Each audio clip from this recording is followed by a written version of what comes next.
Mason Charles Blackburn stood at the floor-to-ceiling windows of his Chicago penthouse, watching the city lights flicker like distant stars against the evening sky. His reflection stared back at him, tall, imposing, with a meticulously groomed Turkish-style beard framing his sharp jawline.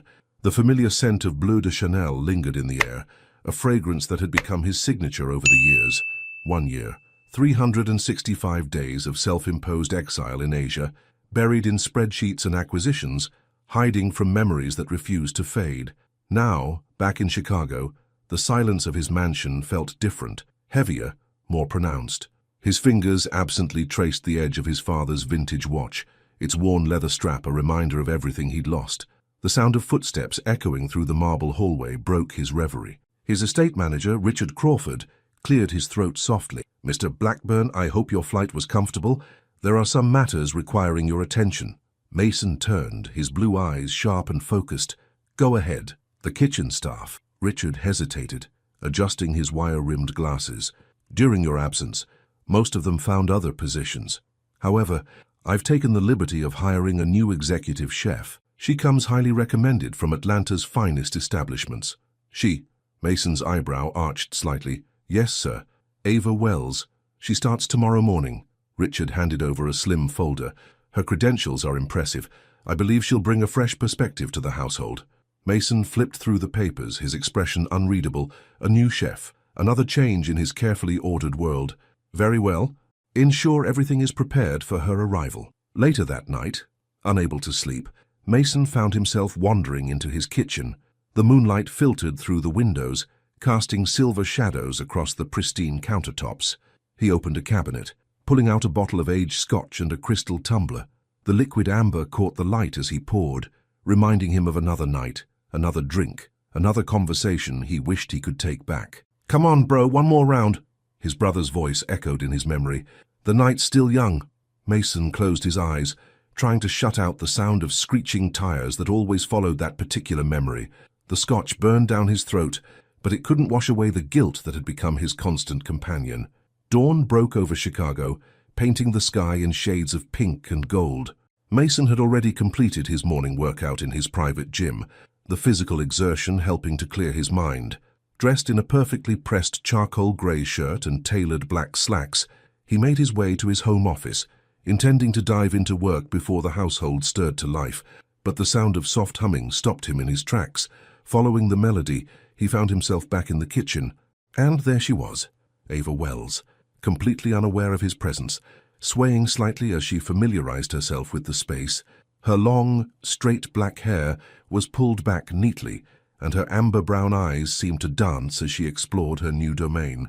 She wore a stylish midi dress under a professional chef's apron, and Mason couldn't help but notice the small wooden spoon tattoo on her wrist as she reached for a cabinet handle. The scent of nectarine blossom and honey mingled with something else. Was that vanilla? Cinnamon? Whatever she was preparing made the kitchen smell like home, a concept Mason had almost forgotten. "Good morning," he said, his deep voice cutting through the quiet morning air. Ava startled slightly, turning to face him. Her eyes widened momentarily before she composed herself, offering a warm, professional smile that somehow reached all the way to those remarkable, honey-brown eyes. "Mr. Blackburn, I'm sorry. I didn't realize anyone else was up this early. I'm Ava Wells, your new chef. I know who you are." His tone was neutral, controlled, just like everything else in his life, but something shifted in the air between them as their eyes met. Maybe it was the way the morning light caught the subtle highlights in her hair, or how her presence seemed to fill the space with an energy he couldn't quite define. Whatever it was, it made Mason want to take a step back, or forward. He wasn't sure which would be more dangerous. Ava's smile didn't falter, but her chin lifted slightly. There was strength there, Mason realized.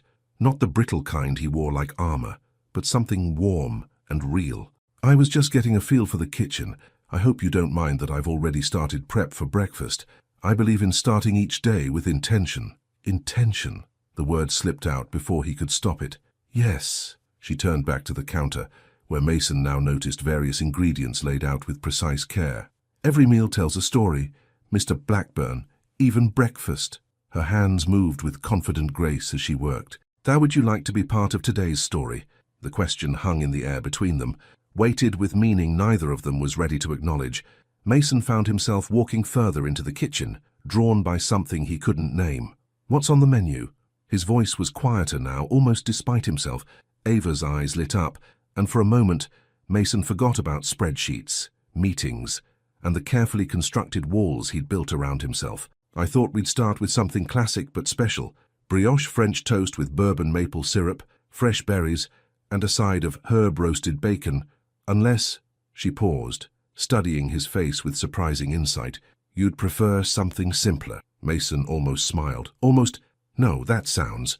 He searched for a word that wouldn't reveal too much. Appropriate. As he watched her work, moving through his kitchen with natural grace and quiet confidence, Mason felt something he hadn't experienced in a very long time: curiosity. Who was this woman who spoke of breakfast as if it were poetry? Who filled his sterile kitchen with warmth and life without even trying?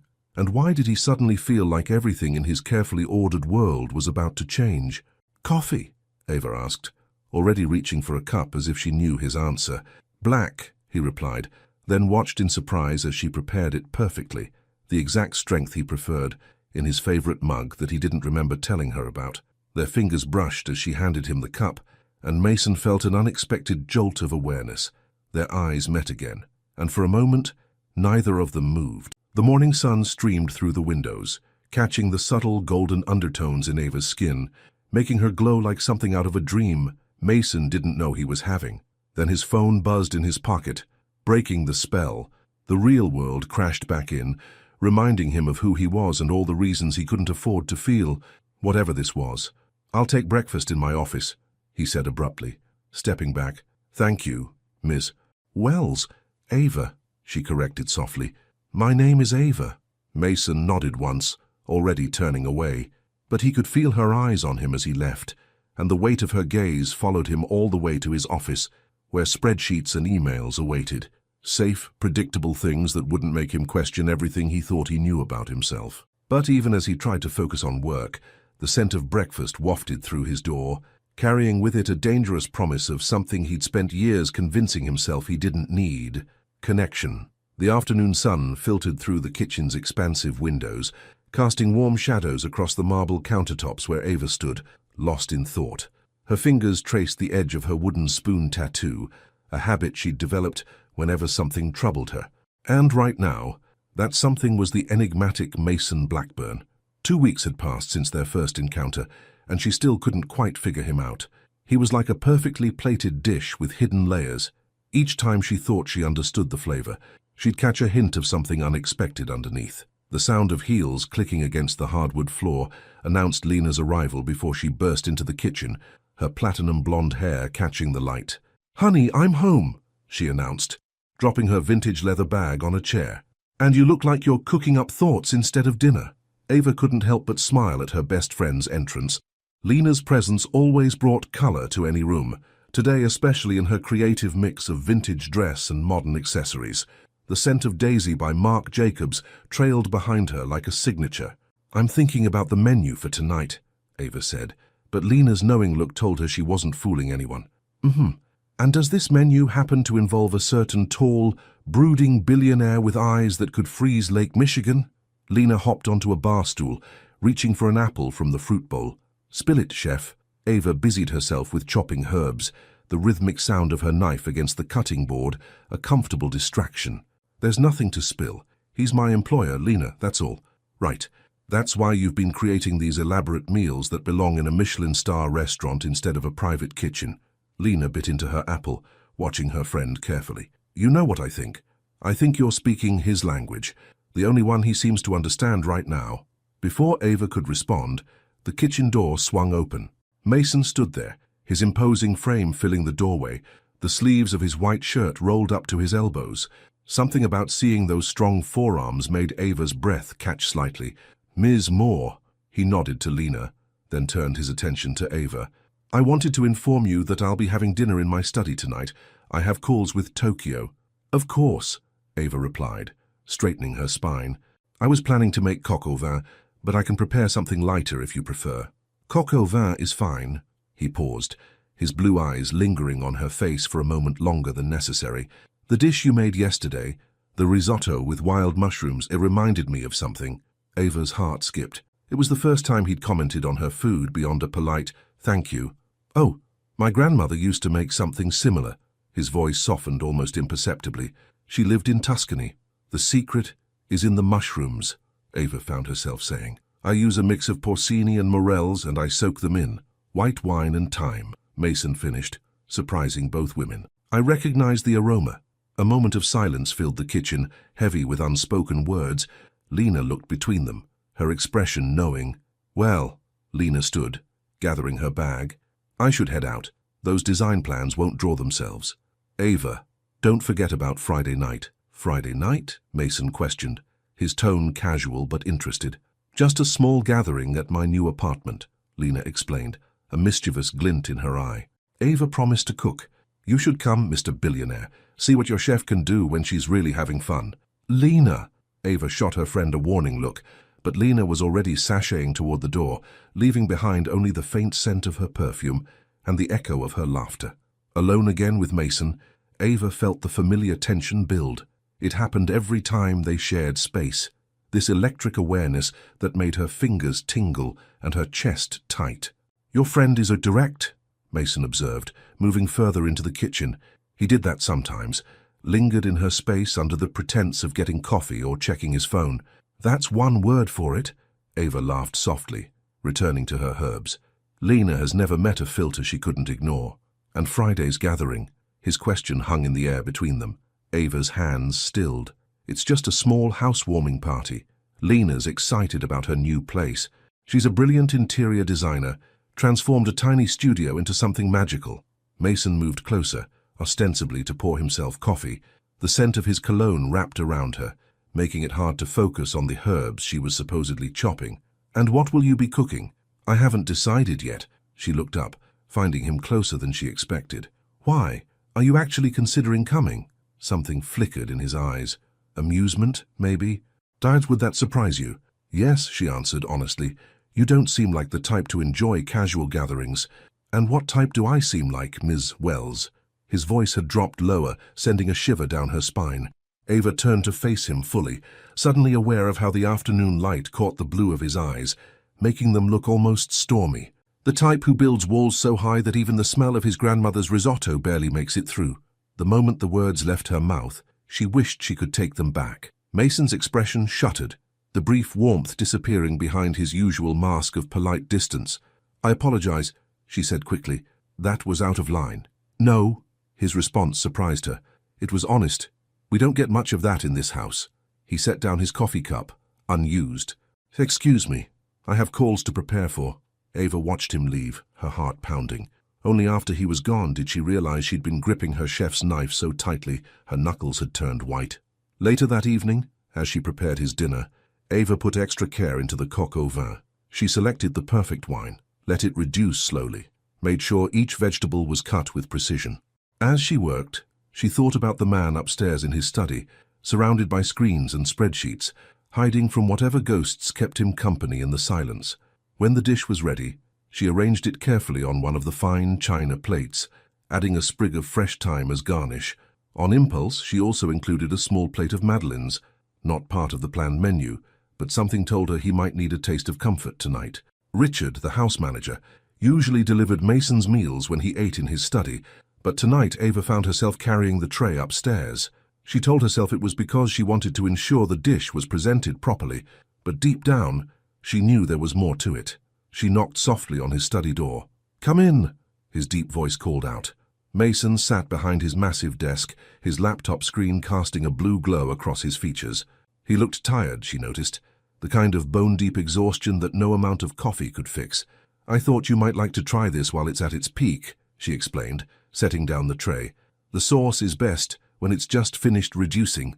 He looked at the perfectly arranged plate, then at the extra dish of madeleines. His expression softened fractionally. "You added dessert." "Sometimes sweetness helps balance out a heavy day," she said simply. Their eyes met, and for a moment the air seemed to crackle between them. Mason opened his mouth as if to say something, then closed it again. "Enjoy your dinner, Mr. Blackburn," Ava said softly, turning to leave. "Mason," she paused at the door, looking back. "When we're not, When it's just us, he said, his voice rougher than usual. You can call me Mason. Ava felt warmth bloom in her chest. Good night, Mason. She tested the name on her tongue, watching as something indefinable passed across his face. Good night, Ava. As she closed the study door behind her, Ava pressed a hand to her heart, feeling it race beneath her palm. She thought about what Lena had said, about speaking his language. Maybe she was right. Maybe food wasn't just sustenance in this house. Maybe it was becoming something more. A bridge across the silence, a key to those towering walls. And maybe, just maybe, the way to a man's healing wasn't through his heart at all, but through carefully crafted dishes that tasted like memories and madeleines that whispered of comfort in the dark. Friday evening arrived with an unexpected autumn chill. Mason sat in his car outside Lena's new apartment building in downtown Chicago, his fingers drumming against the leather steering wheel. The invitation had been casual, almost teasing, yet here he was, a bottle of rare Italian wine resting on the passenger seat. He shouldn't be here. He had 1,000 reasons to turn around, quarterly reports to review, international calls to make, a carefully constructed routine to maintain, but the memory of Ava's smile when she'd left that morning, excited about preparing for tonight's gathering, had somehow overridden his usual inclination for solitude. The scent of his Bleu de Chanel mingled with the leather interior as he finally stepped out of the car, the wine bottle cool against his palm. The building was a renovated industrial space, all exposed brick and steel beams, very different from his minimalist mansion. As he approached Lena's door, he could hear music and laughter spilling into the hallway. His hand hesitated over the knocker. Then, carried on the air, came the unmistakable aroma of Ava's cooking, and before he could reconsider, his knuckles met the door. Lena opened it, her platinum hair styled in elaborate braids, wearing a vintage dress that somehow worked perfectly with her tattoos. Her eyes widened slightly. Well, the man in the tower actually came down to mingle with the commoners. I brought wine, he said simply, holding up the bottle. Lena's eyebrows rose as she read the label. Okay, you can stay. She stepped aside, gesturing him in. Everyone's in the kitchen, because of course they are. Ava's holding court. The apartment was a testament to Lena's talent. Every corner told a story. Mixed patterns that shouldn't work but did, vintage finds paired with modern pieces, and splashes of color that brought energy to the industrial bones of the space. But Mason's attention was immediately drawn to the kitchen, where Ava stood at a copper-topped island, demonstrating something to a small group of admirers. She wore a deep burgundy dress that hugged her curves, her long black hair falling in soft waves around her shoulders. The wooden spoon tattoo on her wrist caught the light as she gestured, explaining some culinary technique. When she laughed at something someone said, the sound seemed to fill the whole room with warmth. Then she saw him. Their eyes met across the space. And for a moment, everything else seemed to fade away. Her smile shifted, becoming something softer, more private. She said something to her audience and made her way toward him, weaving through the small crowd with natural grace. You came, she said, stopping in front of him. The scent of nectarine blossom and honey wrapped around him, mixed with something spicy and warm from her cooking. I brought wine, he repeated, feeling oddly uncertain. So I see. She took the bottle, examining the label. Her eyes widened. Mason, this is from Tuscany. He watched her face carefully. The same region where my grandmother lived. Understanding bloomed in her expression. This wasn't just any wine. It was a story, a memory, a piece of himself he was choosing to share. Come help me open it, she said softly, leading him back to the kitchen. As they walked, Mason noticed several heads turn, curious glances following their path. He was used to being observed. Wealth tended to draw attention, but this felt different. These were Ava's friends, her world. He was the outsider here. In the kitchen, Ava moved with familiar confidence, retrieving wine glasses while Mason opened the bottle.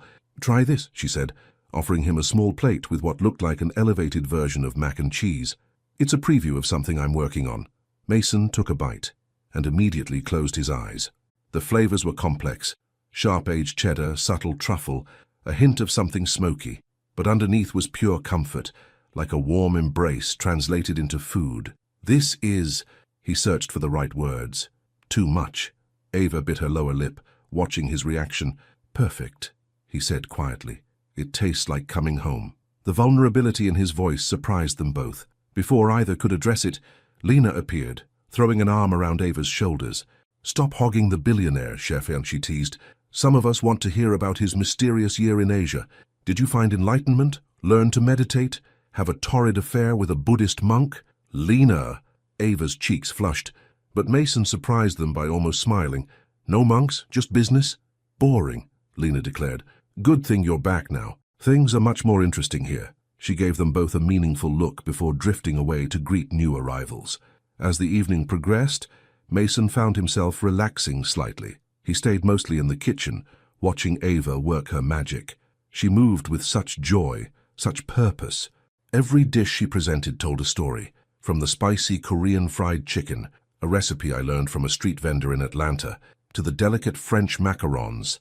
My first successful batch nearly made me cry. But it wasn't just her cooking that captivated him. It was the way she listened when people spoke, how she remembered everyone's preferences and dietary restrictions, the genuine care she put into making sure each person felt welcomed and fed. She was building community with every plate she served, and Mason felt something inside him shift as he watched. Then came the moment that changed everything. Ava was reaching for a serving platter on a high shelf, stretching up on her tiptoes. Mason moved without thinking, stepping behind her to help. His chest brushed against her back as he easily retrieved the platter, and suddenly they were too close, sharing the same breath, her warmth seeping into him. Time seemed to stop. He could feel her pulse racing where his fingers accidentally brushed her wrist. The scent of her perfume mixed with cooking spices made him dizzy. When she turned her head slightly, their faces were inches apart. "Thank you," she whispered, her voice unsteady. Before he could respond, a loud crash from the living room shattered the moment. They jumped apart as Lena's voice rang out. "It's fine. Just a minor design catastrophe." Ava laughed shakily, taking the platter from his hands. Their fingers brushed again, sending electricity up his arm. "I should go help her." "Of course." His voice was rougher than usual. As she walked away, Mason gripped the edge of the counter, trying to steady himself. What was he doing? He'd spent a year building walls, creating distance, protecting himself from exactly this kind of feeling. He couldn't afford to let anyone in, not when the cost of losing them was so high. The memory of his brother's laugh echoed in his mind, followed by the sound of shattering glass and screeching tires. No, he couldn't do this, couldn't risk it. Making his way through the party, he found Lena cleaning up a broken vase. "Thank you for having me," he said formally. "I need to go." Lena looked up, her eyes sharp. "They're running away already. I have early calls tomorrow." "Right." She stood, brushing off her dress. "You know what I think? I think you're scared. Not of Ava, but of how she makes you feel. How she makes you want to feel." Mason stiffened. "You don't know me, Ms. Moore." "No," she agreed. "But I know what it looks like when someone's fighting their own happiness. And, honey, you're throwing one hell of a punch." He turned to leave but Lena's voice followed him. "She's not going to wait forever, you know. Someone that special. Eventually, she'll find someone brave enough to love her out loud."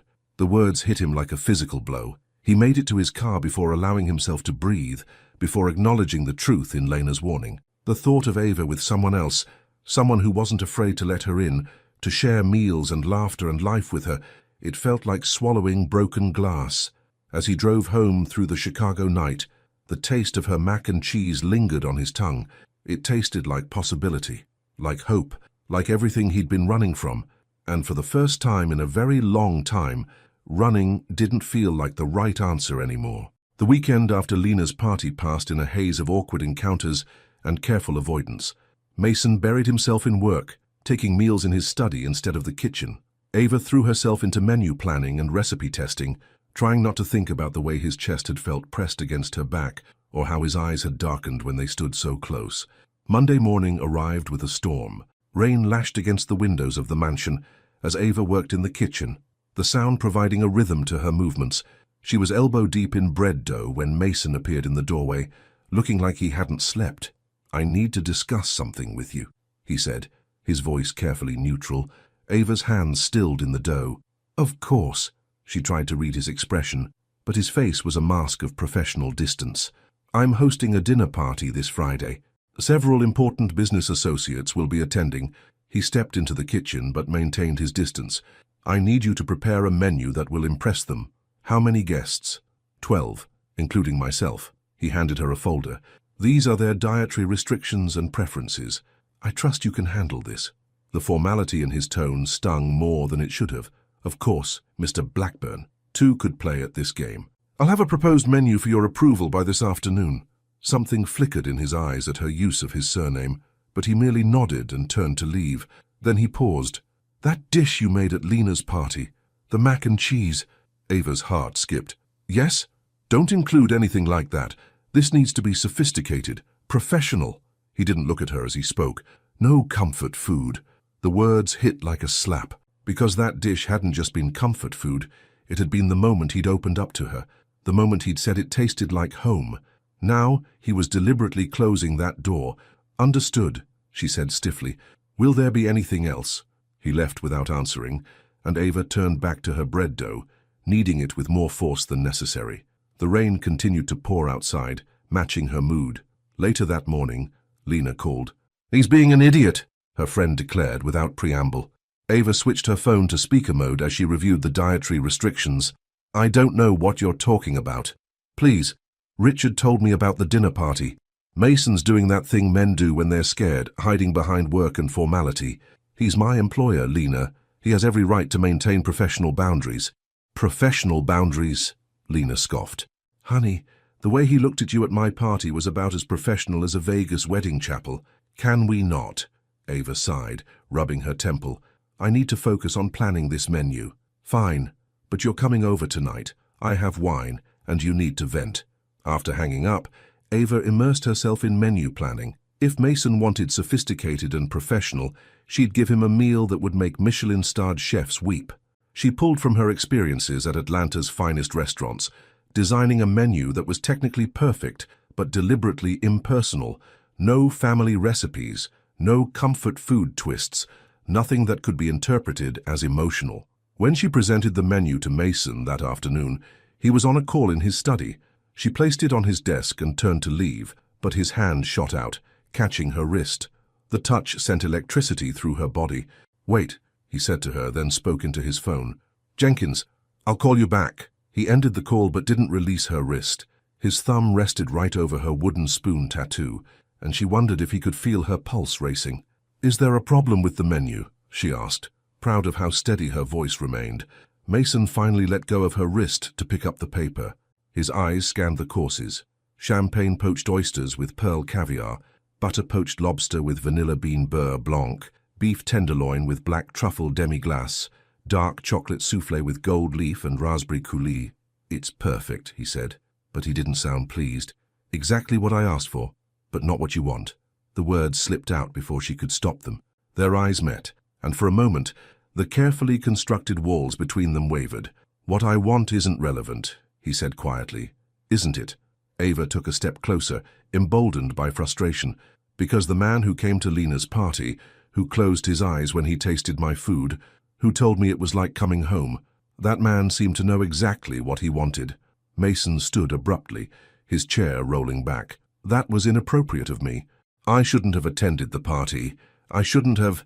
He ran a hand over his beard. Things need to stay professional between us. Why? Ava demanded.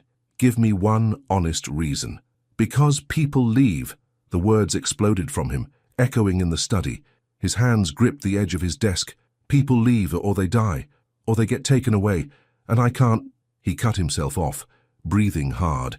Ava's heart ached at the raw pain in his voice. She stepped forward slowly, as if approaching a wounded animal. Mason? The menu is perfect, he said, his voice controlled again. Thank you, Ms. Wells. The dismissal was clear. Ava turned to leave, but at the door, she looked back. You know what the secret ingredient was? In the mac and cheese. He didn't respond, but she knew he was listening. Time, she said softly. Taking the time to let the cheese sauce develop, to let the flavors blend, to create something that reminds people of love. You can't rush it, and you can't fake it. Just like you can't rush healing. She paused. And you can't fake not feeling something just because you're afraid. She left him standing there, the rain still beating against the windows like nature's own heartbeat. That evening at Lena's apartment, Ava finally broke down. The wine was flowing, and Lizzo was playing softly in the background as she recounted the day's events.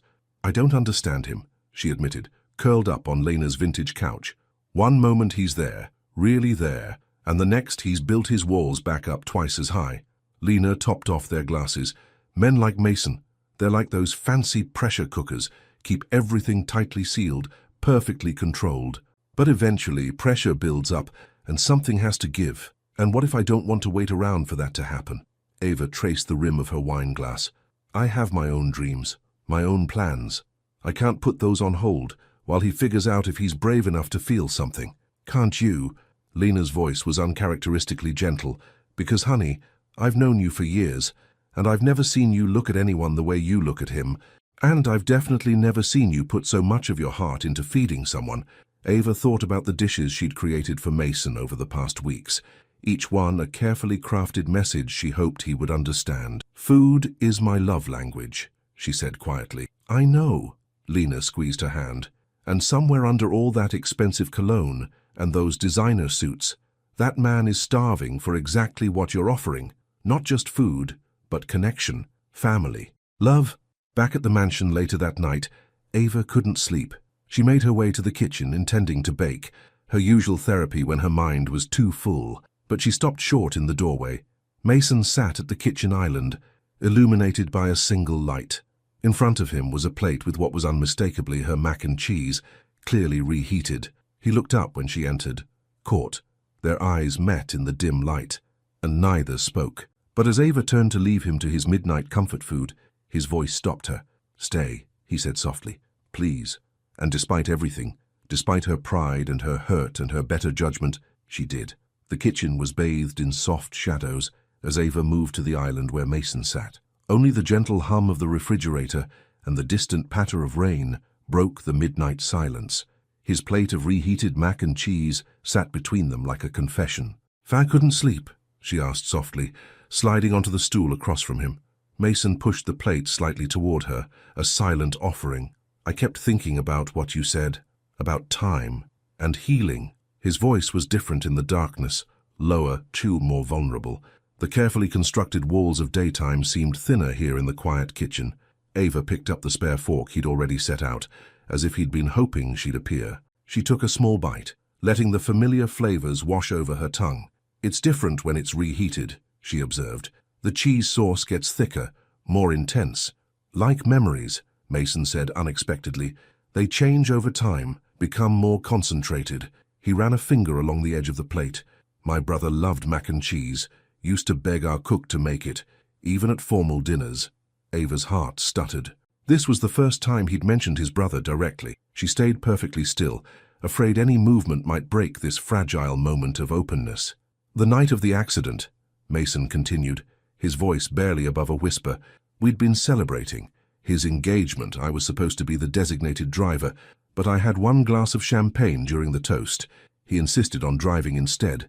Said one glass was one too many." His knuckles turned white where he gripped his fork. "If I'd just called a car service." "Mason!" Ava reached across the island, covering his hand with hers. His skin was cool beneath her palm. "It wasn't your fault. The truck came out of nowhere. They said he died instantly, that he didn't suffer." He turned his hand under hers, their fingers intertwining.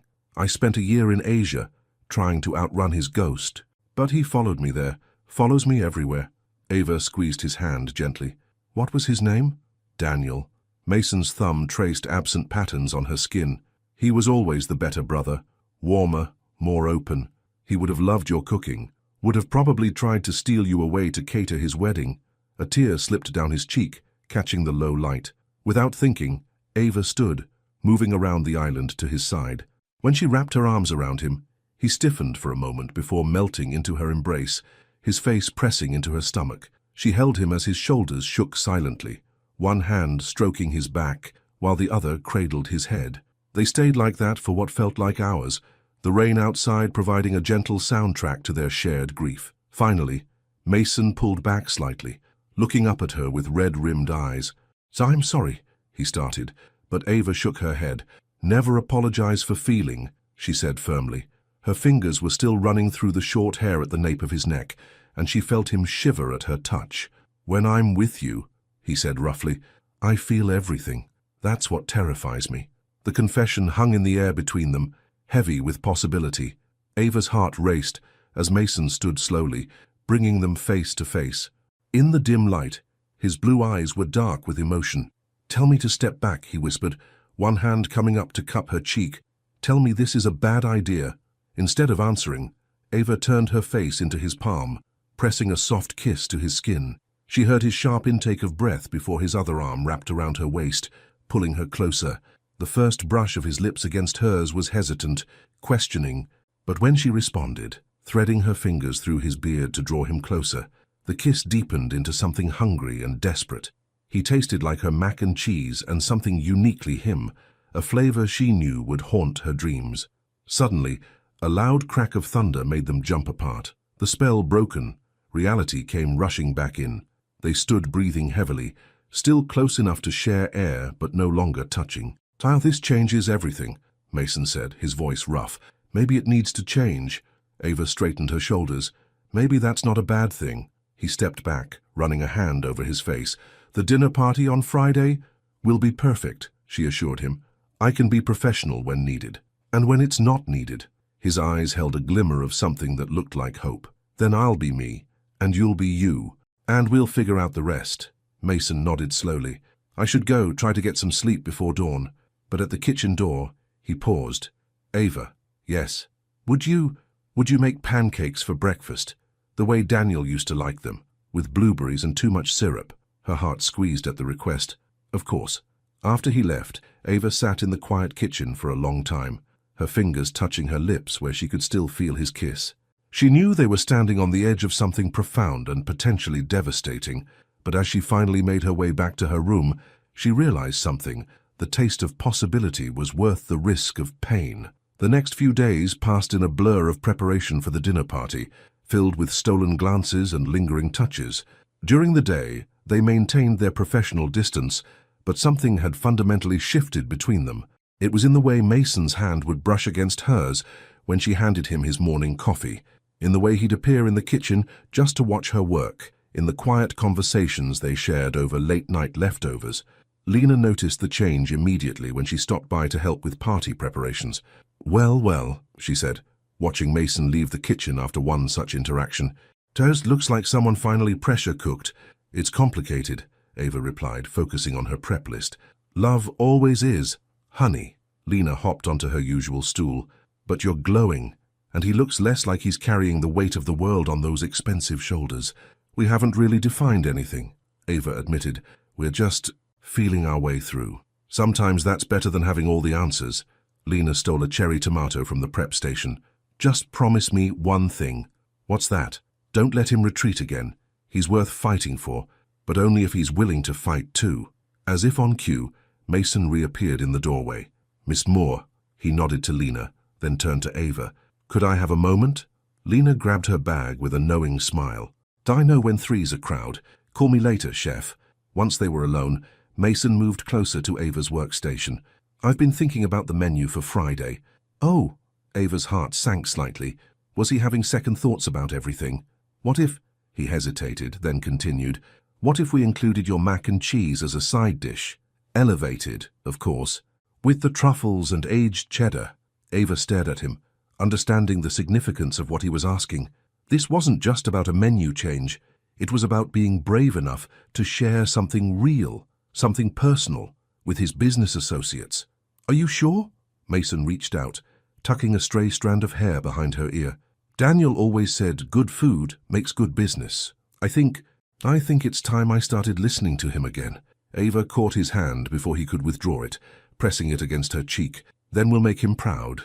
In the warm afternoon light, surrounded by the sense of her prep work and the promise of something new, they shared a smile that felt like the beginning of a different kind of recipe, one that would take time, patience, and just the right amount of courage to perfect. Friday evening descended on Chicago with unexpected grace. Clear skies, gentle breeze, and the kind of autumn sunset that painted the city in gold. In Mason's kitchen, Ava moved with practiced precision, orchestrating the final preparations for the dinner party. Her team of servers, hired specially for the evening, watched in quiet admiration as she plated each course with artistic flair. 5 minutes until the first course, she announced, adjusting her chef's jacket. She'd chosen a professional but stylish design, tailored to her figure, with her name embroidered in subtle gold thread. The wooden spoon tattoo on her wrist peeked out whenever she reached for a garnish, like a secret reminder of who she was beneath the formal exterior. From the dining room came the sound of arriving guests, crisp leather shoes on hardwood floors, the gentle clink of crystal glasses, murmured greetings in various accents. Mason was in his element, his deep voice carrying occasionally through the kitchen doors as he welcomed each new arrival. "Chef?" One of the servers appeared at her side. "Mr. Blackburn would like a word." Ava's heart skipped as she made her way to the dining room's entrance. Mason stood waiting, impeccable in a charcoal suit that made his blue eyes seem even more intense. The scent of his cologne wrapped around her as he stepped closer. "Everything ready?" he asked softly, though they both knew that wasn't why he'd called her out. "Perfect timing, perfect temperature, perfect presentation," she assured him. Then, quieter. "Are you sure about the mac and cheese?" His hand brushed against hers, hidden from the guests by their positioning. "Absolutely." His voice carried the weight of everything they'd shared in the past few days. "Though I admit I'm keeping the story behind it just for us." The intimacy of that statement, "just for us," made her cheeks warm. Before she could respond, a new voice cut through their moment. "Mason Blackburn, you old devil." A tall man in an expensive suit approached, his smile sharp as a knife. "I heard rumors you'd emerged from your Asian exile, but I had to see it to believe it." "James?" Mason's demeanor shifted subtly, still polite, but with an edge of wariness. "Welcome. May I introduce you to my executive chef, Ava Wells." James Rothschild. Ava recognized him from her research into Mason's business circle, turned his calculating gaze on her. "Charming. Though I must say, I'm surprised. I thought you still employed that fellow from Le Bernardin." "Mrs. Wells brings a fresh perspective," Mason replied smoothly. "You'll understand when you taste her creations." As if on cue, the servers began moving out with the first course. Champagne poached oysters with pearl caviar. Ava took this as her cue to retreat to the kitchen, but not before catching the look in James's eyes. Assessing, almost predatory. Back in her domain, Ava focused on the rhythm of service, trying to ignore the knot of tension in her stomach. Each course went out perfectly timed, each plate a work of art. Through the kitchen doors, she could hear fragments of conversation, business deals, market predictions, subtle power plays disguised as small talk. Then came the main course. Alongside the perfectly cooked beef tenderloin with black truffle demi-glace sat her elevated mac and cheese, garnished with fresh herbs and a delicate parmesan crisp. As the plates left the kitchen, Ava held her breath. Through the server's entrance, she watched the reactions. Most guests looked pleasantly surprised by the unexpected addition, but it was Mason's expression that caught her heart, the slight softening around his eyes as he took his first bite, the way his hand moved unconsciously to touch the watch that had been his father's.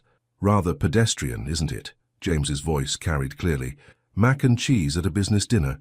How quaint." The table fell silent. Ava felt her chest tighten, but before she could retreat fully into the kitchen, she heard Mason's response. "Actually, this dish represents everything I value in business." His voice was calm but carried authority. Innovation built on tradition, comfort transformed into luxury, and most importantly, he paused, his eyes finding Ava's through the gap in the doors, the courage to present something authentic in a world of pretense. James's laugh held no warmth. My, Asia has changed you."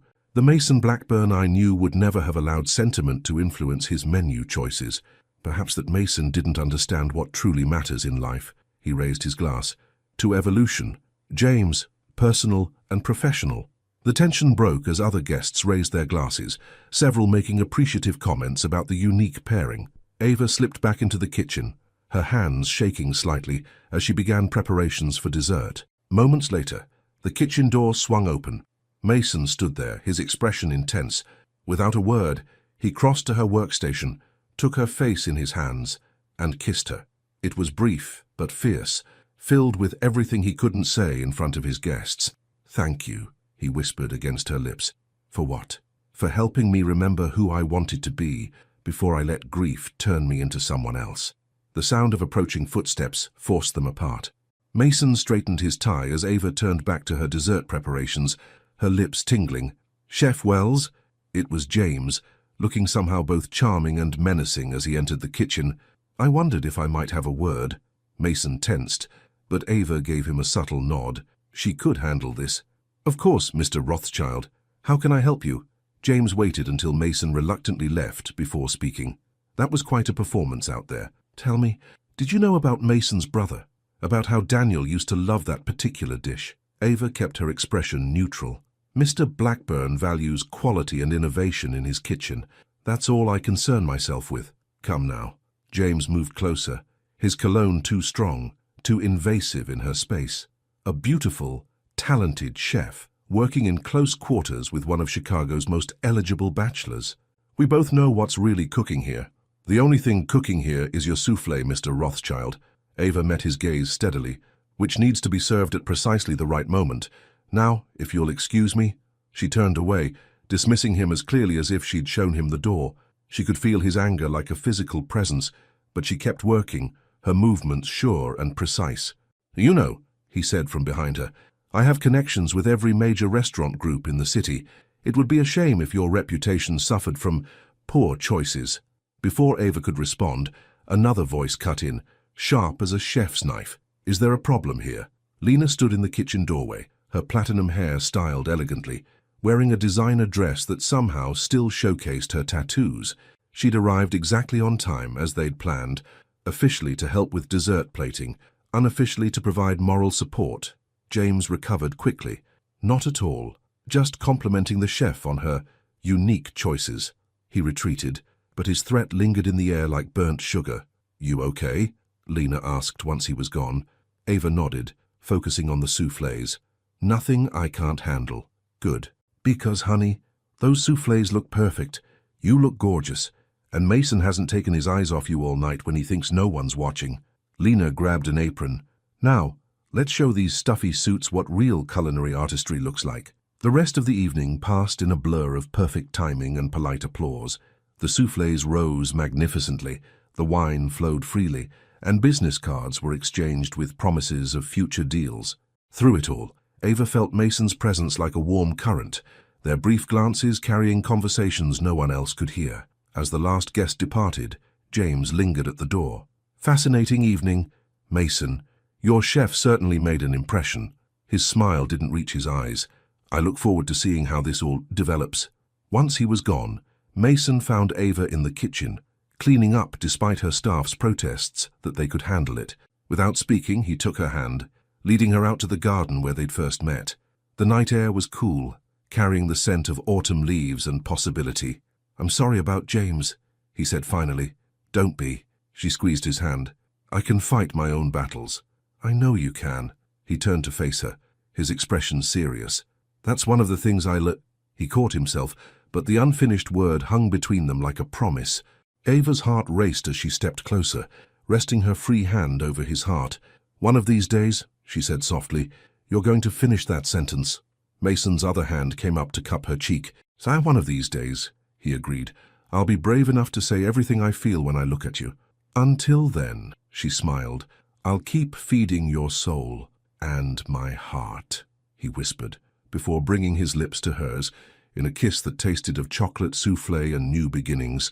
Above them, the stars twinkled like sugar crystals, witnesses to a love that was slowly, carefully, deliciously coming to boil. 2 weeks after the dinner party, autumn had fully embraced Chicago. The trees lining Mason's estate blazed with red and gold, and mornings arrived with a crisp bite that made Ava's fresh-baked pastries even more appealing. But alongside the seasonal change came a shift in the city's culinary landscape that couldn't be ignored. Ava stood in the kitchen, staring at her phone where several text messages from former colleagues lit up the screen. Each one told a similar story. Prestigious restaurants suddenly rescinding their interest in collaborations, potential investors backing out of discussions about her future restaurant, carefully cultivated connections going cold. James Rothschild was making good on his threat, his influence spreading through Chicago's restaurant scene like frost. "Don't let him get to you," Lena said from her perch at the kitchen island, watching Ava aggressively knead bread dough. "Men like that can smell fear." "I'm not afraid," Ava replied, perhaps with more force than the dough required. "I'm angry. Everything I've worked for, every connection I've built. He's trying to erase it all because I wouldn't play his game." "Have you told Mason?" Ava's hands stilled in the dough. "No, he has enough to deal with." James is causing problems on the business side too, trying to pull investors from their latest project. Honey. Lena's voice took on that tone that meant she was about to deliver some hard truth. You can't protect him by keeping secrets. That's exactly what he did for years, and look where it got him. Before Ava could respond, Mason's deep voice filled the kitchen. She's right. They both turned to find him standing in the doorway, his usual impeccable suit slightly rumpled, his expression tense. Richard just showed me the messages he's been intercepting. Why didn't you tell me James was threatening your career? Ava wiped her hands on her apron, leaving traces of flour that somehow made her look more determined rather than disheveled. Because this is my battle to fight. No. Mason crossed the kitchen in 3 long strides, closing the distance between them. It's our battle. His hand came up to cup her cheek, thumb brushing away a smudge of flour. You taught me that, remember, when you made me face Daniel's memory instead of running from it. Lena grabbed her bag, heading for the door. Go work on those design plans. Somewhere else. Far away from all this delicious tension. Once they were alone, Mason's other hand found Ava's waist, drawing her closer. Talk to me. Ava leaned into his touch, allowing herself a moment of vulnerability. He's systematic. Every day. Another door closes. At this rate, I'll never... She swallowed hard. My restaurant was more than just a dream. It was going to be my legacy. A place where people could taste love in every bite. Just like my grandmother taught me. Tell me about it, Mason said softly. Tell me everything you've imagined. And so she did. Standing in his kitchen, still covered in flour, Ava painted a picture with words. She described the warm lighting, the open kitchen where guests could watch the magic happen, the herb garden she'd tend herself. She talked about the menu, a fusion of comfort food and haute cuisine where every dish told a story. The tables would be made from reclaimed wood, she continued, losing herself in the vision. And each one would have a small potted herb as a centerpiece, fresh flowers in vintage vases, mismatched on purpose. And the wall near the entrance, that would be covered in framed recipes, handwritten ones passed down through generations, including your grandmother's, especially hers. Ava smiled sadly. Not that any of it matters now. Mason's hands tightened on her waist. It matters, and James isn't going to take it from you. Mason, his influence, goes both ways. His blue eyes held a dangerous glint. He's not the only one with connections, and he's forgotten something important about me. What's that? I learned ruthlessness in Asia. I just chose not to use it until now. He pressed his forehead to hers. No one threatens what I love. The word hung between them, neither acknowledging it directly but both feeling its weight. Ava's heart raced as Mason's lips found hers, the kiss carrying all the promises he wasn't ready to voice. When they parted, he smiled, a rare, full smile that transformed his entire face. I have an idea, but I'll need you to trust me. I already do. Good. He glanced at the abandoned bread dough. Because we're going to need that fighting spirit of yours, and maybe, his smile turned mischievous, a few of your culinary secrets. Over the next few days, Mason's plan took shape. He arranged a private dinner party, but unlike the formal business affair, this one would be intimate, strategic. He invited food critics, social media influencers, and most importantly, the old guard restaurateurs who respected tradition and talent more than they feared James Rothschild. Ava threw herself into the menu planning, designing dishes that showcased not just her technical skills, but her heart. Each course would tell part of her story, from her grandmother's kitchen to her dreams for the future. The night before the dinner, Mason found her in the kitchen long after midnight, testing and retesting sauces.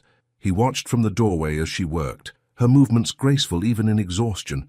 You should rest, he said softly. Just one more taste. She adjusted the seasoning in a sauce, then offered him a spoon. What do you think? Mason wrapped his hand around hers as he tasted, his eyes closing at the flavor. Perfect, he murmured. Like everything you create. Flatterer. Truth-teller. He set the spoon aside, turning her to face him. Do you know when I first realized I was in trouble? When I made you mac and cheese. Before that, his hands settled on her hips, drawing her closer. It was that first morning, when you asked if I wanted to be part of the day's story. No one had invited me to be part of anything in so long. I'd forgotten how much I wanted to belong somewhere. To someone. Ava's hands slid up his chest, feeling his heart race under her palm. And now? Now? He smiled that rare smile again. Now I belong in every story you're willing to tell. Every dish you create, every dream you're brave enough to share, even if those dreams are complicated, she whispered. Even if fighting for them means making powerful enemies, especially then. He brushed his lips across her forehead, her cheeks, finally capturing her mouth in a kiss that tasted of promise and passion, because the best recipes always have complex flavors. Later, as they sat sharing leftover dessert samples at the kitchen island, Ava's phone buzzed with a message from Lena. "You'll never believe what I just heard. James's wife is leaving him. Something about catching him with his assistant. His reputation is about to take a very public hit." Mason read the message over her shoulder, his expression thoughtful. "Karma," he mused, "serves itself. You didn't have anything to do with this, did you?" "Me?" He affected an innocent look that didn't quite hide his satisfaction. "I merely suggested to a certain private investigator that Mrs. Rothschild might want to check her husband's private calendar more carefully." Ava stared at him. "You're a little bit dangerous, aren't you?" "Only to people who threaten what matters to me." His hand found hers, fingers intertwining. "Speaking of which, I had Richard look over some potential restaurant locations today. There's a space in Lincoln Park that I think you should see." "Mason," she pulled back slightly, "I can't let you invest in my restaurant. Not now. People will say whatever they want." He squeezed her hand. "But I'm not offering as your boyfriend, or whatever we are. I'm offering as a businessman who recognizes an excellent investment opportunity. The terms would be standard, the contract ironclad. Your vision, your control. I'd just be a silent partner who happens to get private tasting privileges." "Boyfriend," she teased, focusing on the word he'd let slip. Color crept up his neck. "Partner sounds better." "Yes," she said softly. "To both." Above them, the kitchen's warm lights cast a gentle glow, turning the midnight hour into something magical. Outside, Chicago's autumn wind rustled through golden leaves, carrying the promise of change and the sweet scent of possibility. And in Mason's arms, Ava finally felt all her ingredients coming together into something perfect. The Lincoln Park space was perfect, almost too perfect. Ava stood in the empty restaurant, sunlight streaming through the large windows, casting patterns on the hardwood floors. The open layout, the exposed brick walls, the potential for her dream herb garden on the private patio. It was everything she'd imagined. The previous tenant was a French bistro, Mason explained, his hand resting lightly on the small of her back. They left most of the kitchen equipment, top-of-the-line stuff. Ava ran her fingers along the pristine stainless steel counters in the kitchen. "So you just happened to find this place?" "Richard found it." Mason's expression was too innocent, though I may have asked him to start looking the day after you first told me about your dream. She turned to face him, leaning against the counter. "That was weeks ago, before we were even together." He stepped closer, bracketing her with his arms. "I knew even then that I wanted to be part of your story, whatever that meant."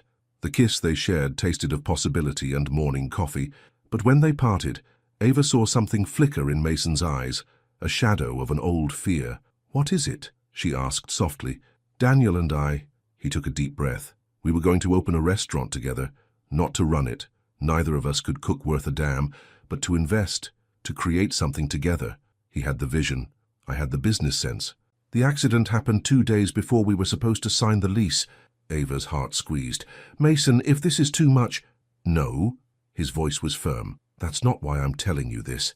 I'm telling you because—" He cupped her face in his hands. "Because I want you to understand why this matters so much to me. Helping you build your dream isn't just about us. It's about honoring him too. About finally doing something he would have been proud of." Tears pricked at Ava's eyes. She reached up to touch his face, thumb brushing over his beard. "He would have been proud of who you are now, of how far you've come." Mason turned his face to kiss her palm. "Because of you. You and your stubborn insistence on feeding my soul until it remembered how to feel." "Speaking of feeding," Ava smiled, trying to lighten the moment. "I want to see how the acoustics are in here." Before he could ask what she meant, she started to sing softly, Daniel Caesar's Best Part, her favorite song to cook to. Her voice echoed gently off the empty walls as she pulled Mason into a slow dance. "I just want to see how much space we have," she explained between lyrics. "For the layout, the flow of the room." "Of course." Mason's eyes crinkled with amusement. "Purely professional research." They swayed together in the sunlight, her head resting against his chest, his cheek pressed to her hair. For a moment, they could both see it. Tables filled with happy diners, the buzz of conversation, the clinking of glasses, the smell of Ava's creations wafting from the kitchen. The spell broke when Mason's phone buzzed. His expression darkened as he read the message. "What is it?"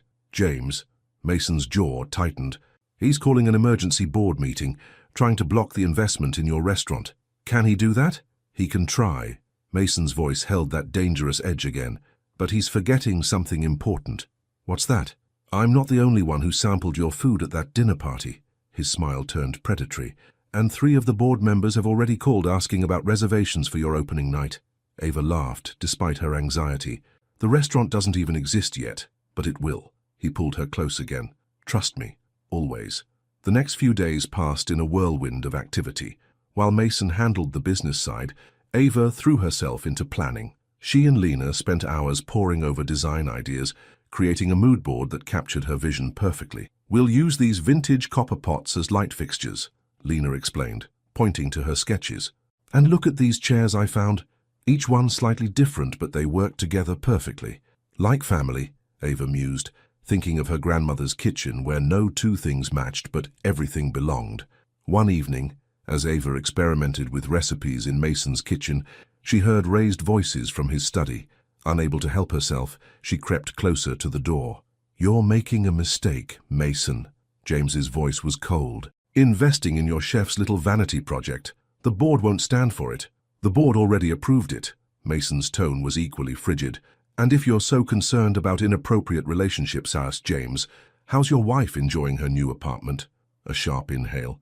"You bastard, you were behind that." "No, James, you were behind that. I just made sure the truth came to light, like I'm doing now." "What are you talking about?" "The kickbacks from suppliers, the creative accounting at your restaurants. Did you really think I spent a year in Asia just hiding? I was following the money trail, your money trail." Silence fell. "Then, what do you want?" "Remove your opposition to the investment, publicly support it, in fact, and stop interfering with Ava's professional connections. Or the SEC gets a very interesting report on Monday morning." Footsteps approached the door. Ava quickly retreated to the kitchen, her heart pounding. Minutes later, Mason found her there, his expression troubled. "You heard?" She nodded. "You didn't have to do that." "Yes, I did." He ran a hand over his face. "Not just for you. James has been poisoning everything he touches for years." It was time someone stood up to him. Ava moved to him, wrapping her arms around his waist. "My fierce protector," says the woman who faced down Chicago's most notorious restaurant critic last week and made him cry with your grandmother's pot roast. She laughed against his chest. "He didn't cry, he just got emotional about the memories it evoked." "Same thing." Mason pressed a kiss to her temple. "Speaking of memories, I have something to show you." He led her up to his study, to a drawer she'd never seen him open before.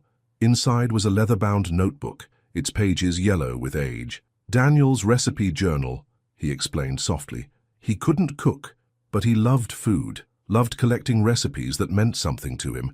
I thought maybe some of them could find a home in your restaurant." Ava took the journal with trembling hands. "Mason, look at the last entry." She opened to the final page. There, in messy handwriting, was a recipe for mac and cheese. But not just any version. It was almost exactly like her elevated truffle version, the one that had started everything between them. "He would have loved you," Mason whispered, his voice rough with emotion. "Would have loved how you use food to tell stories, to heal hearts, to build bridges." Ava looked up at him, tears shining in her eyes. "I love you," she said simply, finally giving voice to what they'd both been feeling. Mason's breath caught. For a moment, he was completely still. Then he pulled her into a kiss that tasted of tears and joy and possibility. "I love you too," he breathed against her lips. "Had more than I thought I could ever love again." That night, they sat in the kitchen sharing comfort food and dreams. The journal lay open between them, its pages offering a connection between past and future, between loss and love, between silence and flavor. And somewhere, Ava thought, Daniel was smiling, watching his brother finally learn to taste life again. 3 months after finding the perfect space, Ava stood in what would soon be her restaurant, in essence, watching the controlled chaos of final preparations. Lena had transformed the space into something magical. Copper pots gleaming overhead, vintage chairs arranged around reclaimed wood tables, and the wall of framed recipes telling stories of love and tradition. The autumn sun had given way to winter's first snow, dusting Chicago in white, and making the restaurant's warmth feel even more inviting.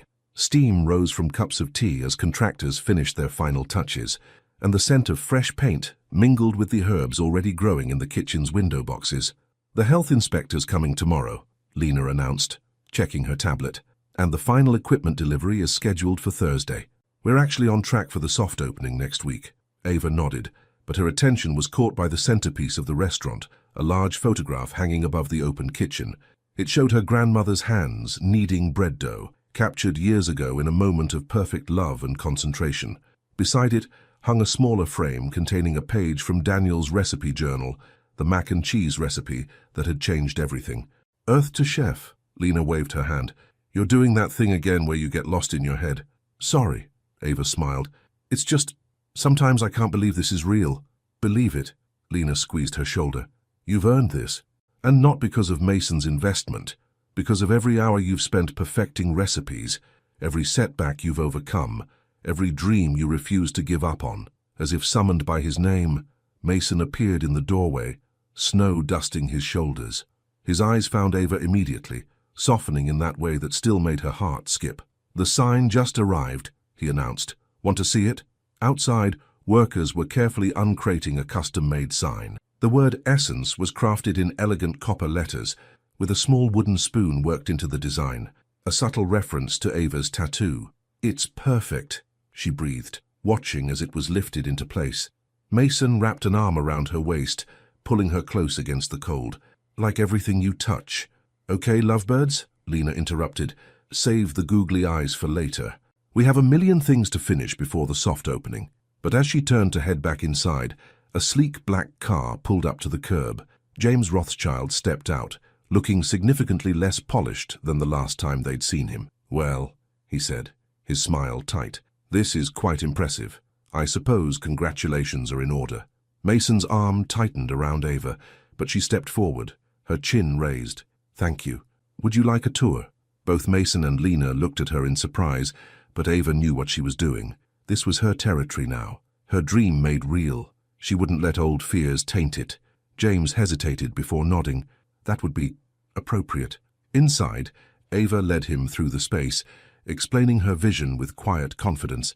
She showed him the open kitchen where guests could watch their food being prepared, the herb garden that would supply fresh ingredients, the wall of recipe cards that told the story of her culinary journey.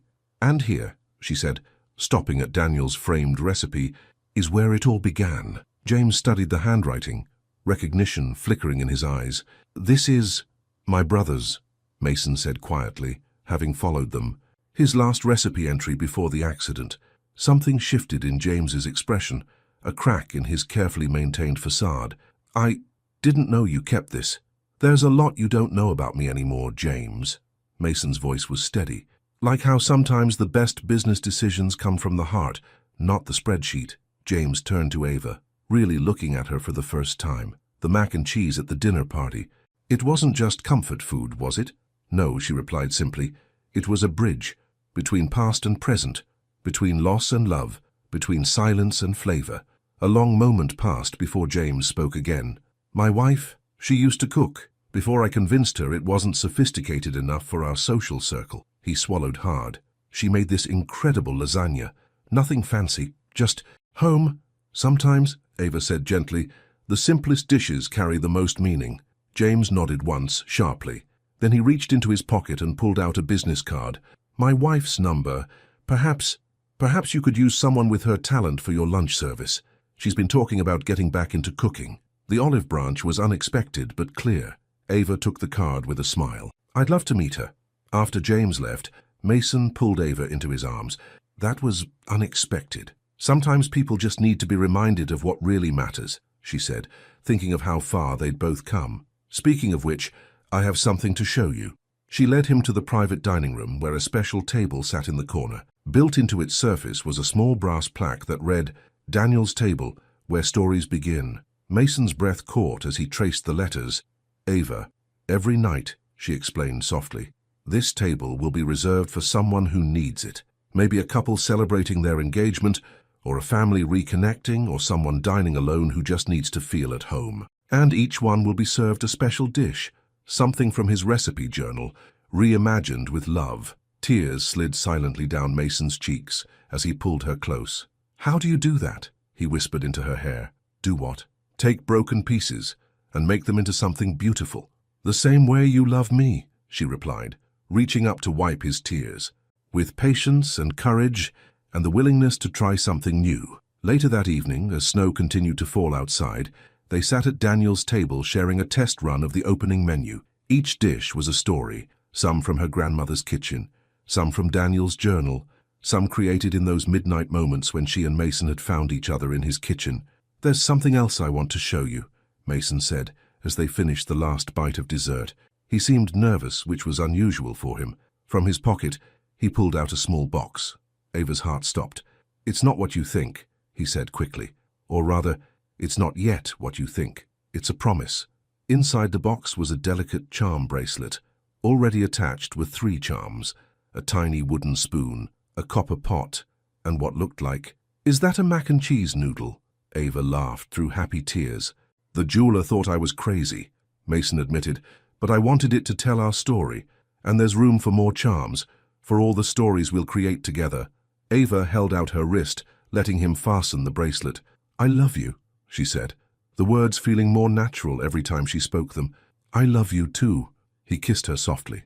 "Care enough to let you experiment on me with all your new recipes, even the spicy ones, especially those."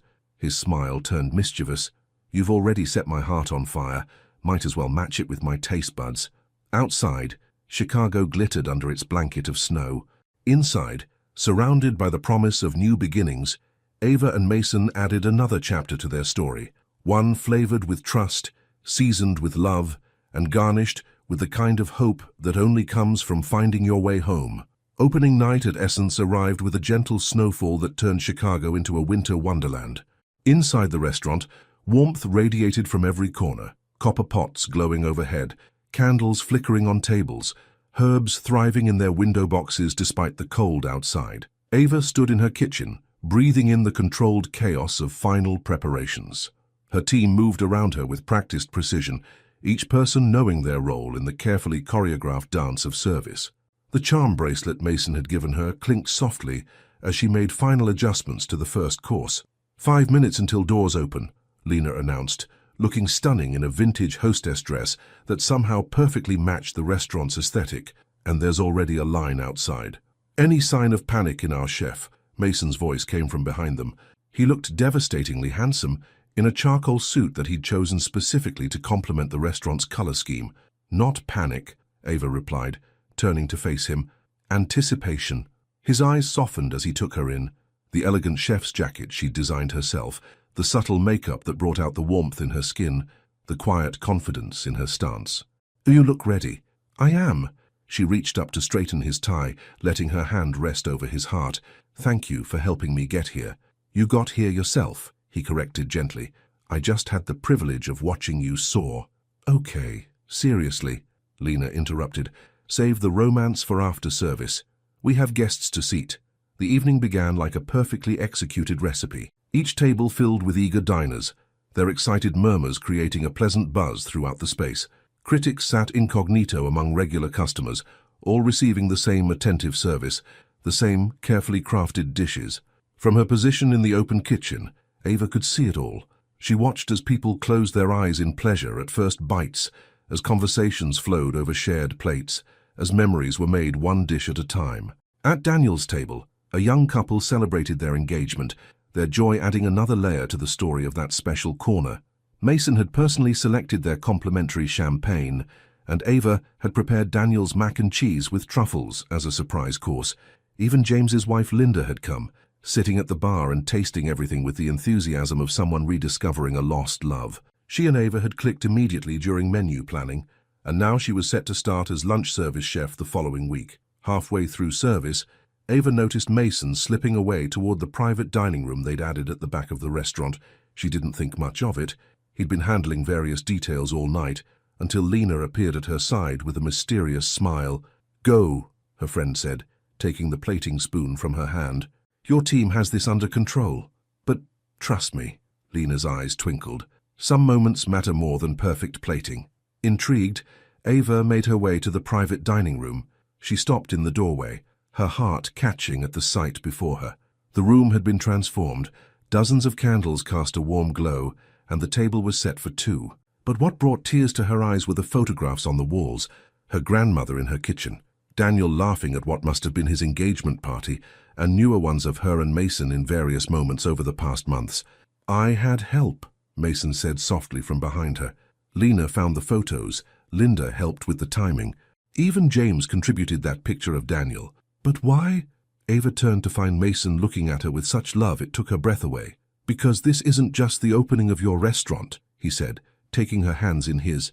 "This is the beginning of our next chapter. And I wanted to honor all the chapters that brought us here."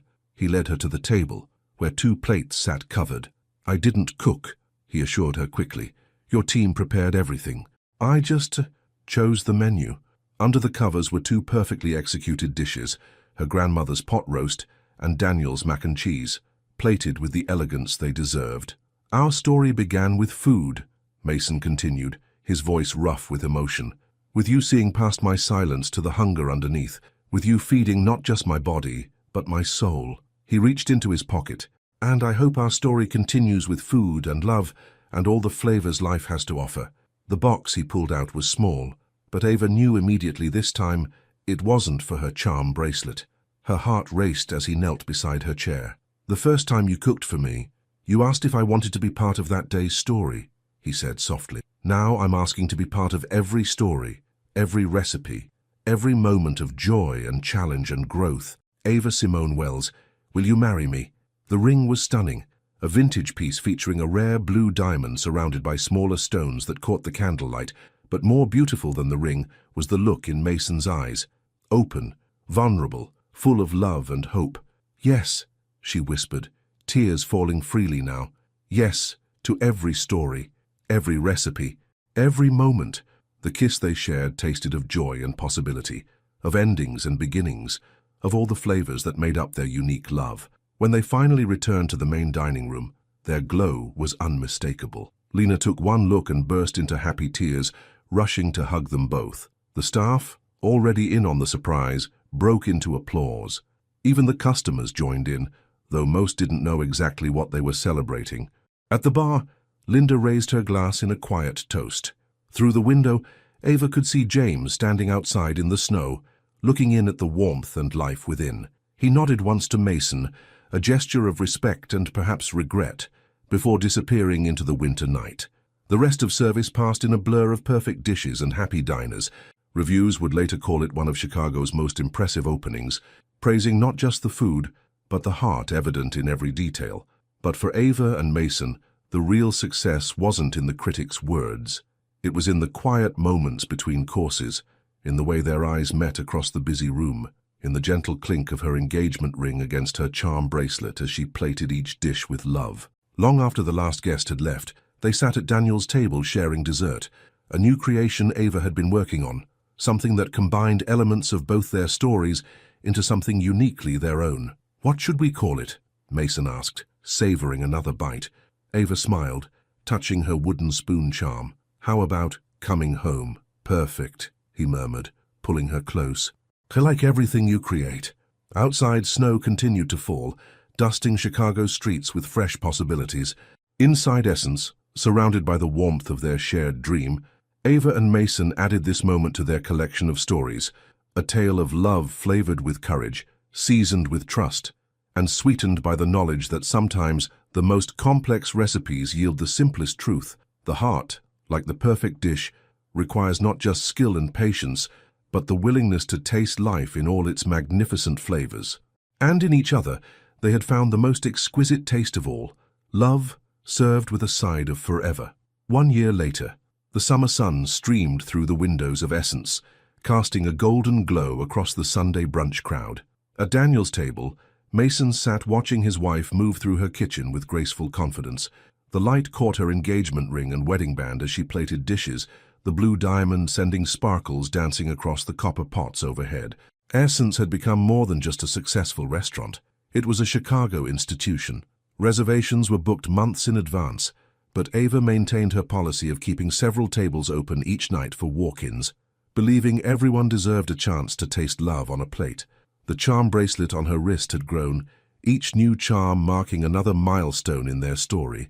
A tiny wedding cake for their intimate ceremony, held right here in the restaurant. A small key for their new home overlooking Lake Michigan. A miniature Michelin star to celebrate Essence's first prestigious award. Linda had flourished as lunch service chef, eventually bringing James back to the simple pleasures of home cooking. They were regulars now, slowly rebuilding their marriage over shared meals and remembered flavors. Lena had opened her design studio next door, specializing in restaurants that told stories through their spaces. She was currently dating a food photographer who'd fallen in love with her while shooting Essence's first magazine feature. But the biggest change was currently sleeping peacefully in his carrier beside Mason, their 3-month-old son, Daniel, named for the uncle he'd never meet, but whose legacy of love and joy lived on in every dish that left Essence's kitchen. Mason watched as Ava finished her morning service and made her way to their table. She looked radiant in her chef's jacket, happiness glowing from within. Motherhood had added another layer to her already abundant love, and somehow she managed to balance it all with natural grace. "How are my favorite men?" she asked, leaning down to kiss Mason before checking on their sleeping son. "Missing you," Mason replied, pulling her into the chair beside him. "Though I have to admit, your sous chef's pancakes are almost as good as yours." Ava laughed. "They should be. It's my recipe." Little Daniel stirred, his eyes, blue like his father's, blinking open. Before he could fuss, Ava scooped him up, cuddling him close as a server brought over his bottle, perfectly warmed. "I've been thinking," Mason said, watching his family with a full heart, "about expanding. The restaurant, our family." He reached over to stroke their son's cheek. "Daniel needs a sibling to share secret recipes with." Ava's eyes softened.